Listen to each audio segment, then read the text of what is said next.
Yesterday during his press conference, Coach Dickert said you were kind of like a grandpa and that you were always nicked up. Do you have a response to that?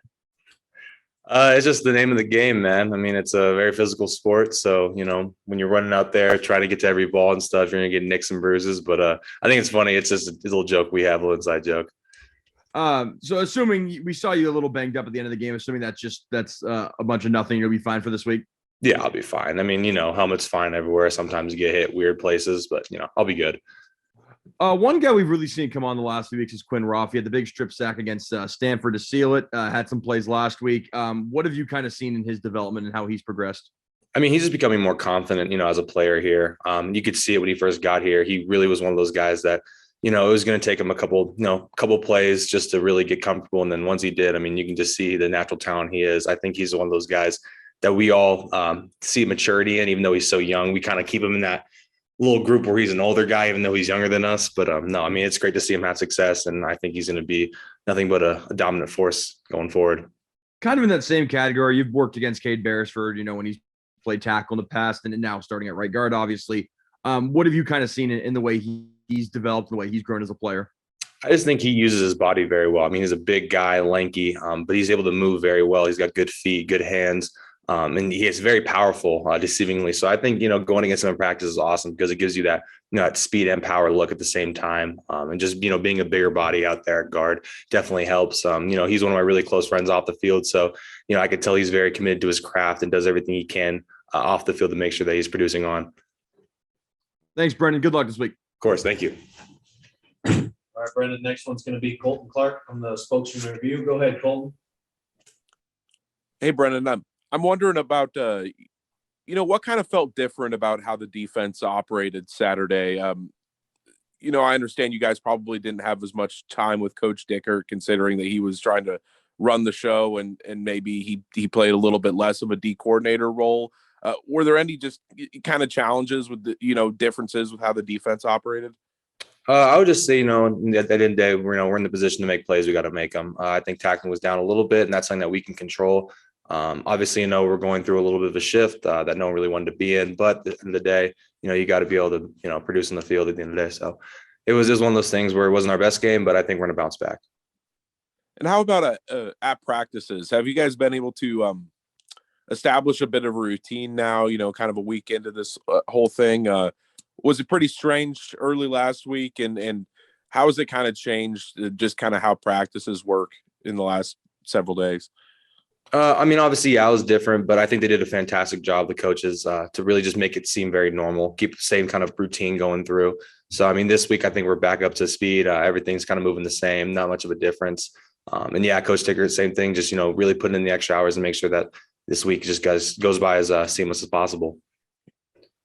And with Arizona State, I realized that when you guys cover, when you would watch opposing offenses, right, when you would have Arizona State up there because their defense kind of matches yours a little bit, if I understand that correctly.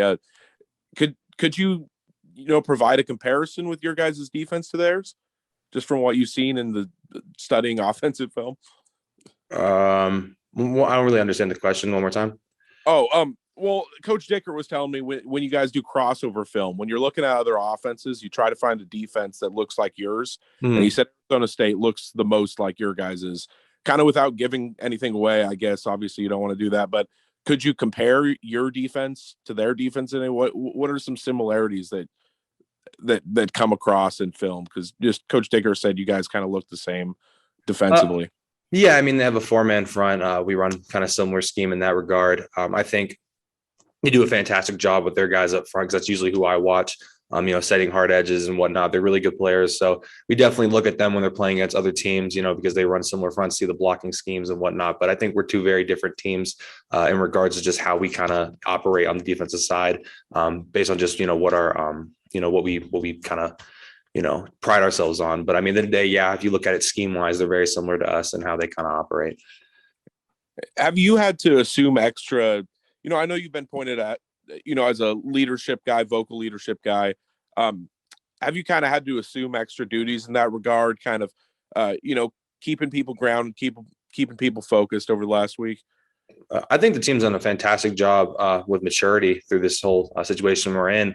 Especially the young guys, they found themselves not kind of leaning towards bad habits. They've been very focused and, realizing that if we're going to get through this, we need to do it as a team. But in regards to me being a leader, it's just things I love to do. I like to be around guys and help them, get better in any way I can, answer any questions they have. But, as long as they look to me as someone that they can confide in, if they have anything that they need to talk to, I mean, I'm willing to do that. But I think they've done a fantastic job of not letting the outside stuff affect the inside stuff. Thanks a lot, Brennan. Of course. All right, next one's going to be Brenna Green, Spokane TV. Go ahead, Brenna. Hi, Brennan. One of the things that Coach Dickert talked about last week was at the end of your guys' first practice after Rolovich had left, that he gathered the team around, and there was a picture up on the big screen of you guys all celebrating. Just kind of what was your perspective on that talk that Dickert gave? I think it was 100% nail on the head. It's one of those things where you can't take away our, pride in the game and our fun. At the end of the day, we're going to make memories as a team. And, no matter what happens on the outside, that can't take away from the joy that we have playing this game. It's going to end for everybody at some point. Just enjoy the time we have together because it's really, a blessing. It's not something that's granted. And I know that your position coach is now coaching a few other positions as well. Just what's it like having to share him with some of your other teammates now?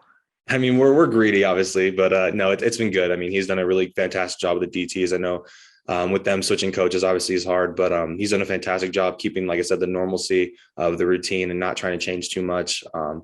And just laying out staying on the foundation that was left by Coach Logo. But, it's been very normal in practice. He's doing a great job of just balancing out the time each way. And for us, it hasn't changed too much. But yeah, it's definitely I can definitely see that he's working overtime. But he's doing a great job, and I think he's going to keep doing good by us. What's the message for Mom this time? Message for Mom. Geez, I'm not going to see her for a little bit. It's kind of, no, I'll see her this weekend. But no. I guess it's the normal. Actually, let's do hello, Mom. That's a different one. Thanks, Brennan. Yeah, of course. All right, last one's going to be Colton Clark, spokesman review. Go ahead, Colton. Sorry, I just forgot to ask about Arizona State's offense. How much emphasis has been kind of put on your guys' group, keeping Jaden Daniels in the pocket or just kind of contained. I know that, when he gets outside, that's kind of when their offense is at its most successful. Yeah, he's a fantastic player, very dynamic in what he does, can run, can throw, is very elusive. They got a great offensive line up front, good tight end. So it's going to be definitely a very fun game to see how we can contain him. I think we got a good scheme in place, but yeah, he's definitely a dynamic player. You have to game plan for him. But at the end of the day, I'm just hoping that we go out there and do our best that we can.